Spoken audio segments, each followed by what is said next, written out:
Сәлем медицина таңдаған жас түлек. Менің каналыма қош келдің. Бүгін біз остеологияға кіріспе сабағы туралы айтатын боламыз. Жалпы мен өзім жайлы айта кететін болсам, мен есімім Мақсат Келбет Нұрболатұлы, Қарағанды медицина университетінде оқимын.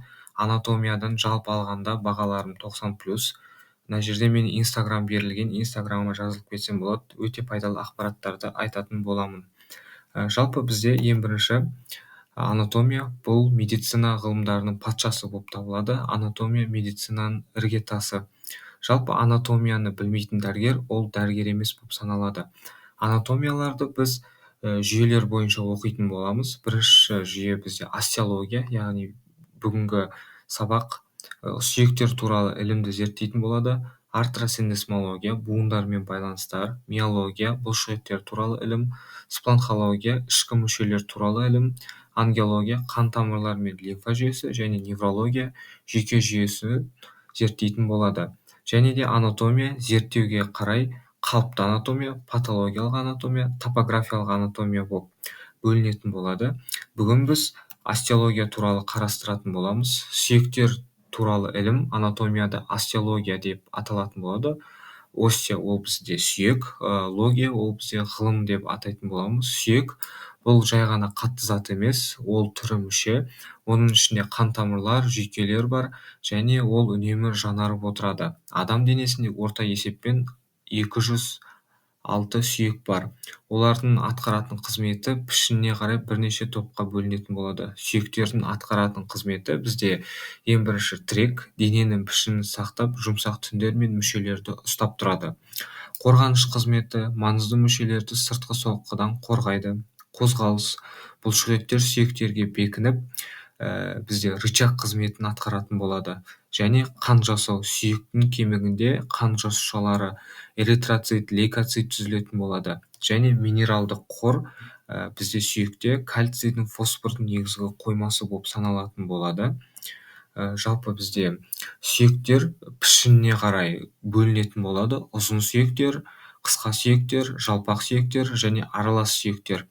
Ұзын сүйектерге біз мысалы ортан жілік, яғни біздің сан сүйегіміз, одан кейін тоқпан жілікті жатқызатын боламыз. Ұзын сүйек түтікті деп аталады немесе.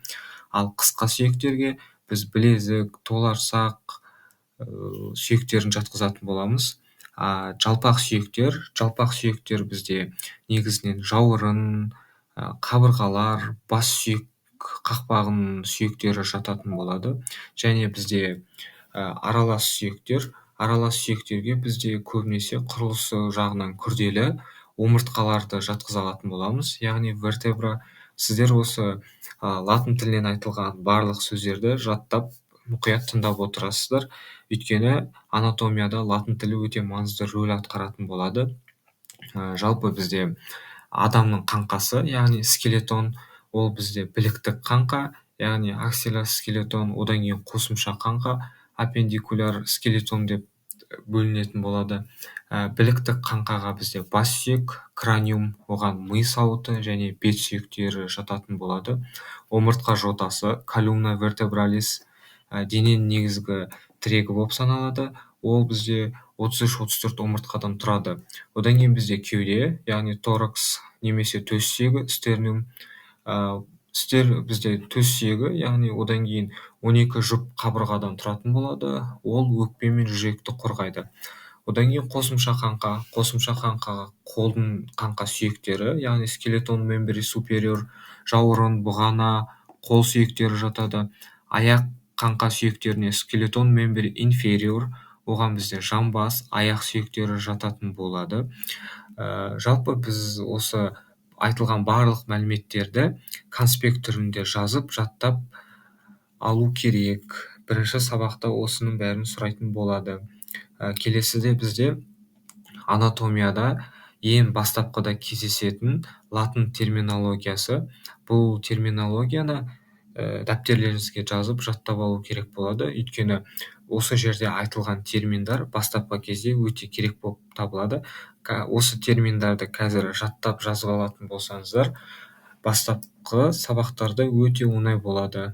Және айтатын келсек, бізде жоғарғы, яғни superior, төменгі inferior, алдыңғы anterior, артқы posterior, медиалды medialis, латеральды ол бізде lateralis, оң бізде dexter, сол sinister, проксималды бізде proximalis, дистальды деген distalis. Проксималис дегеніміз бізде денеге жақын бөлікті айтады, ал дисталис деп алыс бөлікті айтады. Одан кейін өсінді процессус, қырқа бізде криста, төмпешік туберкулум, бугорок бізде тубероситес, одан кейін тесік бізде форамен, дене корпус, қылқан бізде спина, тілік инсизура деп аталатын болады, сыртқы экстернус, ішкі интернус, қанат аля, бетке бізде суперфициалис, терен профундус, үлкен магнус, кіші парвус деп аталатын болады, үлкендеу бізде майор,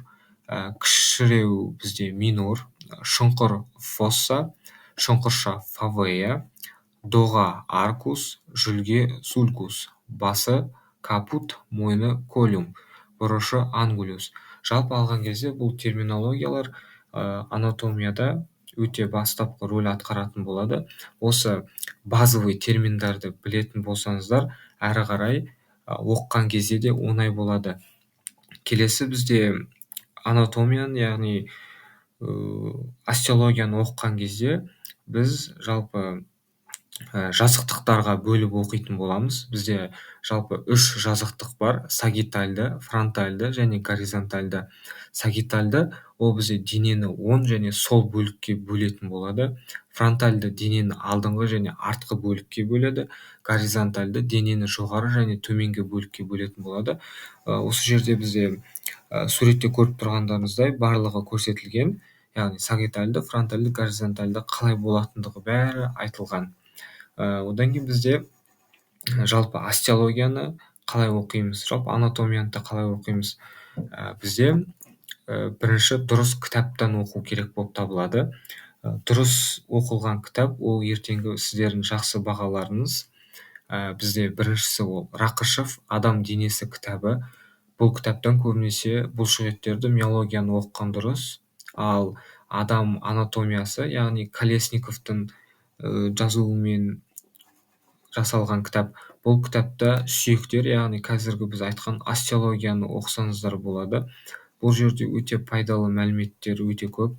Одан кейін үшіншісі бізде Аубакировтың атласы. Бұл кітап жалпы өте көптеген мәліметтерді қамтитын болады. Осы кітапты да оқысаңыздар болады. Жалпы алған кезде, егер де бір сабаққа дайындалатын болсаңыздар, онда бірнеше кітапты қосып оқыған дұрыс болады. Сол кезде сіздердің жоғарғы баға алуларыңыздың, яғни шансы көбейеді деп айтатын болады. Одан кейін бізде остеологияға әрі қарай қалай дайындаламыз? Остеологияға бізде жалпы видео приложениялары арқылы дайындалуға болады. Эдгар Кафаровтың YouTube каналы, бұл кісі өте жақсы түсіндіретін болады. Одан кейін профессор Изранов, осы екі кісілердің лекцияларын тыңдау өте маңызды. Орыс тілінде болса да маңызды ақпараттарды айтатын болады, тақырыптарды түсіндіреді. Одан кейін бізде қосымша, яғни приложенияларды Anatomy Learning 3D, Complete Anatomy қосымшалары. Бұлар бізде барлық сүйектерді 3D форматта көріп, бұрап көрсете алатын болады. Бұл приложениялардың ең басты плюсы, яғни біз бұларды 3D форматта толыққанды көре алатын боламыз. Яғни сүйекті виртуальды тұрғыда толыққанды зерттеуге мүмкіндік беретін болады. Және мен тағы да өзім айта кететін болсам, әрдайым конспект жазу ол өте маңызды болып табылады. Өйткені әр жазылған конспект ол ертеңгі күнде қайталауға, қарауға өте пайдалы болып табылады. Және ол жазған нәрсе әрдайым миға тез сіңетін болады. Сүйектерді оқыған кезде жалпы бізде сүйектер олды виртуальды тұрғыда сіздердің бастарыңызда болу керек. Әрбір сүйекті құраған кезде бастарыңызда бәрі құралып тұру керек. Сол үшін сүйектердің суретін салып, конспект жазып, сүйектің мынау жері мынандай, мынау бізде сүйектің доғасы, мынау омыртқа жотасы деп оқыған өте дұрыс болып табылады. Сол кезде есте сақтауларыңыз бәрі жақсы болып табылады. Жалпы біз осы анатомия, яғни бірінші анатомияның остеологияға толыққанды мәлімет беріп шықтым. Енді сіздердің назарларыңызға рахмет. Ең бастысы анатомия сабағынан қорықпаңыздар. Түсінбеген жерлеріңіз болса, ұстаздан сұрай білген өте дұрыс болып табылады. Сіздердің керемет көрсеткіштерге жететініңізге мен сенемін. Тек алға тоқтамаңыздар. Менің каналыма жазылып қойыңыздар. Бұл каналда толыққанды жақсы мәліметтер шығып отыратын болады.